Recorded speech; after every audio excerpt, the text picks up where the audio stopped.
Assalamualaikum warahmatullahi wabarakatuh. Alhamdulillahilladzi an'ama alaina bi ni'matil iman wal islam wa nawwara qulubana bi hidayatil Qur'an. Asyhadu an la ilaha illallah wa la syarika lahul malikul alam. Wa asyhadu anna Muhammadan abduhu wa rasuluhu sayyidul arabi wal ajam. Allahumma salli wa sallim ala sayyidina wa habibina wa maulana Muhammad wa ala alihi wa ashabihi ajma'in. Amma ba'du. Hadirin yang dimuliakan oleh Allah Subhanahu wa taala. Alhamdulillah, kita dalam suasana yang membahagiakan tentunya, karena kita sebagai umat Islam, kita diberi anugerah oleh Allah Subhanahu wa taala yang berupa Al-Qur'anul Karim sebagai panduan hidup kita, way of life bagi seluruh umat Islam. Dikatakan di dalam Al-Qur'an, Bismillahirrahmanirrahim. Qul bifadlillahi wa birahmatihi fa bidzalika falyafrahu huwa khairum mimma yajma'un. Ternyata Allah memberi anugerah Al-Quran. Ini adalah untuk kita sambut dengan bersukacita, dengan bergembira. Kita menanggapi kehadiran Al-Quran dengan hati yang lapang. Insya Allah dengan hati yang lapang, maka kita akan suka membaca Al-Quran, bahkan kita akan mencintai Al-Quran, bahkan bisa hidup bersama Al-Quran. Dan insya Allah kalau kita sudah bisa hidup bersama-sama Al-Quran, mengamalkan isi dan kandungannya Al-Quran, insya Allah hidup kita akan terbahagiakan. Hadirin yang dimuliakan oleh Allah Subhanahu wa taala. Kalau kita ngambil dari sebuah riwayat yang diceritakan oleh Abdullah bin Mas'ud radhiyallahu anhu. Suatu ketika Rasulullah sallallahu alaihi wasallam mendekati Ibnu Mas'ud. Ibnu Mas'ud, tolong kamu bacain Al-Quran untuk saya. Ibnu Mas'ud kaget. Ya Rasul, apa pantas saya membaca Al-Quran di hadapan baginda?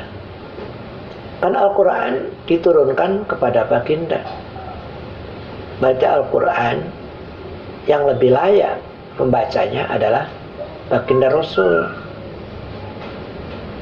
Oleh karena itu, ya Rasul yang layak untuk membaca Al-Quran.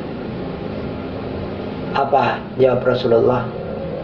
Tidak Ibnu Mas'ud, saya kali ini pengen mendengarkan Al-Quran dari suara kamu. Pengen mendengarkan suara bacaan Al-Quran dari orang lain. Akhirnya Ibnu Mas'ud sebagai seorang sahabat yang patuh kepada gurunya, beliau langsung membaca surat An-Nisa. Tetapi bacaan surat An-Nisa belum selesai, baru sampai faqaifa idza ji'na bika, yaitu ayat 41 dalam surat An-Nisa itu. Rasulullah menghentikan bacaan Ibnu Mas'ud. Cukup Ibnu Mas'ud. Langsung Ibnu Mas'ud berhenti bacaannya. Lama kemudian Ibnu Mas'ud menengok, melihat wajah baginda Rasulullah sallallahu alaihi wasallam. Ternyata pipinya sudah berlinangan air mata. Rasulullah menangis. Ibnu Mas'ud terdiam. Hadirin yang dimuliakan oleh Allah Subhanahu wa taala. Sepenggal kisah ini, para ulama banyak mengambil iktibar, mengambil pelajaran. Yang pertama, bahwa kita dianjurkan untuk mendengarkan bacaan Al-Quran, mendengarkan dari orang lain. Kenapa? Karena kalau kita mendengarkan bacaan Al-Quran dari orang lain, insya Allah lebih meresap. Disitulah kita bisa tafahum, bisa tadabbur, bisa merenungkan. Oleh karena itu, tidak layak kita gengsi, walaupun kita pintar atau pandai membaca Al-Quran atau sudah ustadz, sudah guru Al-Quran, masa mendengarkan orang lain. Tidak. Siapapun kita hendaknya suka mendengar bacaan Al-Quran itu. Yang kedua, karena mendengar, pasti bacaan Al-Quran itu dibaca bisaut, dengan suara. Bahkan ada di dalam hadis diriwayatkan, zayyinul Quran bi aswatikum.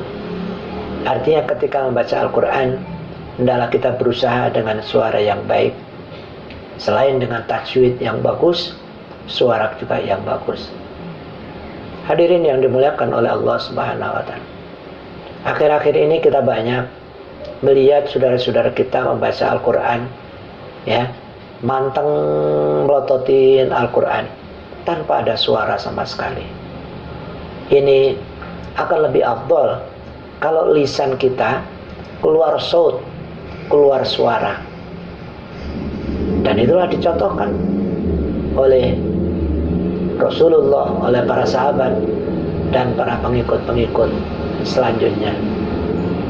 Jadi kalau baca Al-Quran, sebaiknya kita keluarkan suara kita, dan disitulah kita akan merasakan tajwidnya, keindahan daripada susunan kalimat Al-Quran, yang mana Al-Quran ditinjau dari berbagai segi, mempunyai keagungan dari segi susunan kalimatnya, dari segi bacaannya, dari segi tajwidnya, dari segi gramatikanya, dari segi maknanya, bahkan isi kandungannya sungguh sangat agung, sungguh sangat suci, sungguh sangat mulia.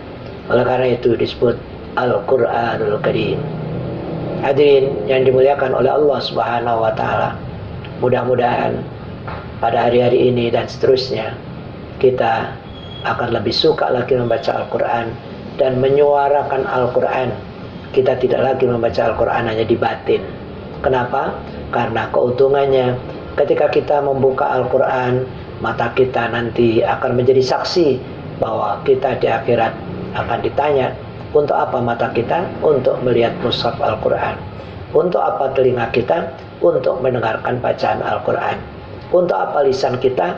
Untuk membaca Al-Quran. Hadirin yang dimuliakan oleh Allah Subhanahu wa Ta'ala, demikianlah kajian kita pada hari ini. Mudah-mudahan kita semua bisa mengambil hikmahnya. Wallahul muwaffiq ila aqwamit thoriq. Terima kasih. Wassalamualaikum warahmatullahi wabarakatuh.